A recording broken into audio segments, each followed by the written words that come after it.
welcome to Policing TV from Portcullis House, which is part of the parliamentary estate in the UK in London. I'm delighted to be here with Andrew Snowden MP. Andrew, we've recorded some content, a video about the your journey, your career journey to get here to the Houses of Parliament as an elected Member of Parliament.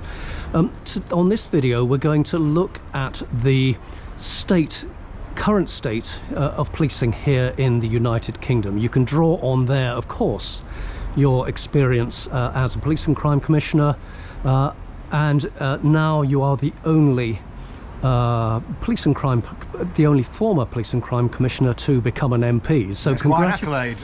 Congratulations. When it was pointed out to me that I hadn't realised that I was the only one to. You're the only one. People have made the other journey from MP to police and crime commissioner.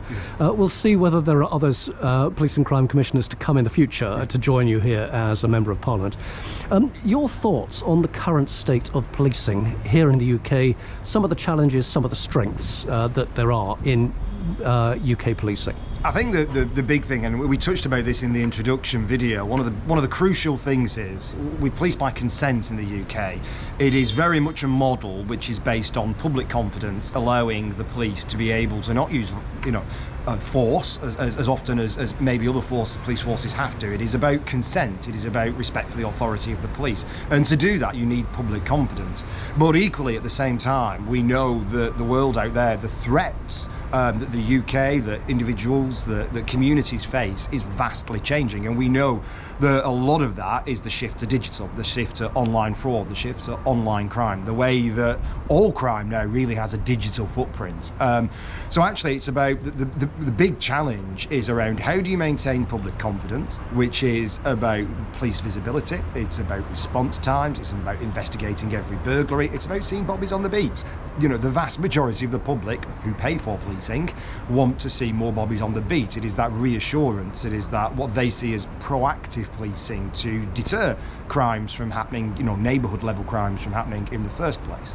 But equally, we know that chief constables, chief officers are sat around resourcing meetings probably at this very moment, particularly in anticipation of the budget we're about to get, looking at the risk and threat and trying to move resource to model against risk and harm. And that is actually, for me, at a macro level, we can talk about some of how that manifests itself, but the biggest challenge is how do you resource risk and harm and mitigate some of those dangers? And actually a lot of the work that police do in those areas, the amount of drugs raids I used to go on, and you look at the investigation that has led up to the moment where that magic red key or still saw is putting that door through. It's 5,000 lines of phone data have been assessed, entire gangs have been mapped. There could be a year's investigation that the public will never really see. A lot of the work that goes on in terms of protecting children, both online and in person, a lot of the public never see. A lot of the work that goes on, I had the privilege of chairing the North West Cyber Resilience Centre. A lot of the work that goes on in the background, tracking those changing cyber threats and supporting businesses to become more resilient, doesn't get seen. So actually the big macro challenge is about being able to resource neighbourhood policing and specialist teams like roads policing and rural policing at the same time as UK policing needs to respond to an ever-changing world. And the UK, let's be blunt, has not been for a long time very good at huge centralised computer digital-based projects which are designed, if you want to be generous, to increase the capacity of policing through either better technology, better processing, better data, whatever it is, and to remove the barriers that exist between 43 different police forces and all the agencies. But we know that they've been behind schedule and over budget a lot of the time for a number of decades. I don't think any party can score points on that one. So I think there's a lot of challenges there then around how central government supports policing in doing that and delivering those effective projects that are needed to give policing that greater capacity to deal with that risk and harm. So we'll come on to, in the next video, what might be done further to improve policing here in the UK and potentially internationally. Let's stick with present and past for the moment, though. Let's pick up on moments during your tenure as Police and Crime Commissioner when you thought, that's brilliant. Examples of fantastic police work, police officers, police staff maybe in conjunction with suppliers, in conjunction with other agencies.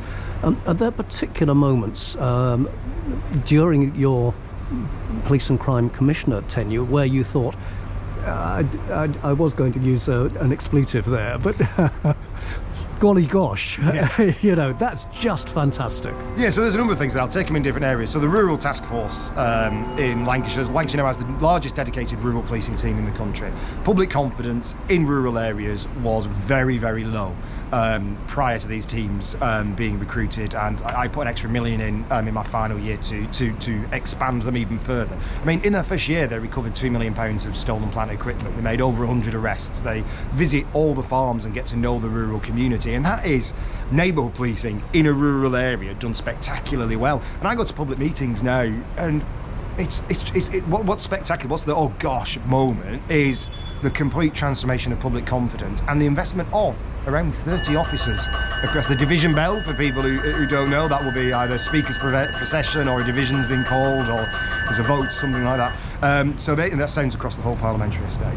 So basically, that was one area where you look at actually just a small amount of investment to give areas that are deeply affected by very specific crimes, and it made a absolutely huge difference. Going on to other areas, the way in which ANPR has been better built into other systems. So automatic number plate recognition. Automatic number plate recognition. So dedicated roads policing unit. They've got the ANPR data, they've got all the flags, they've got the mapping across the organised crime gangs. I can't talk too much about some of what they're doing, but actually the way that data there, live processing, and that's the key thing. It's not about subsequent reports that you look back at. The police cars live have that information that is basically transmitting all the ANPR flashes the cars get, and it's automatically processing that against all sorts of databases and information, and then being able to, within a 2-mile radius of that police car, say, go get that car. And that, in terms of tackling travelling criminality on the roads, is spectacular. And again, talking about impact, it's easy to look at the improvement of process. There's evidence now of criminal gangs avoiding the Lancashire motorway network because of the high hit rate the police have on being able to target them when they're moving drugs and cash around the country. And that's absolutely fantastic work. Forensics in Lancashire, another real example about how in-house forensics in Lancashire has continued to push the boundaries around, whether it be, for example, world-leading expertise in shoe imprints in terms of forensics, and all the other work that goes on there to be able to help detect crime and prosecute people. And it's just, you go in there and people are brains 10 times the size of mine working on all this stuff, and it's absolutely fantastic to see. And they're just a few examples. There was all sorts of other projects and programs that went on. So the examples there of technology supporting officers and staff and wider agencies and partners in delivering significantly better policing results. So let's conclude this. You carry on. The key thing I would say to this is about, and I say this to lots of suppliers, obviously approach you as a police and crime commissioner. They want to supply into policing. They've got a tech product, they've got a new solution, they've got a new piece of kit. And my advice to them always is, what policing outcome are you trying to improve? So your kit might be really great and shiny, your system you think is going to be the next big thing, but how does that plug into the policing in a particular force or nationally, or policing in their partner agencies, to be able to improve a specific police outcome? So be really clear about what is the outcome. So for example, ANPR and the linking to databases, it's about tackling travelling criminality on the roads and getting it off the roads. You've got to really look at what is the end policing outcome that you are going to deliver. Let's conclude our second video there as the division bell again rings in the background.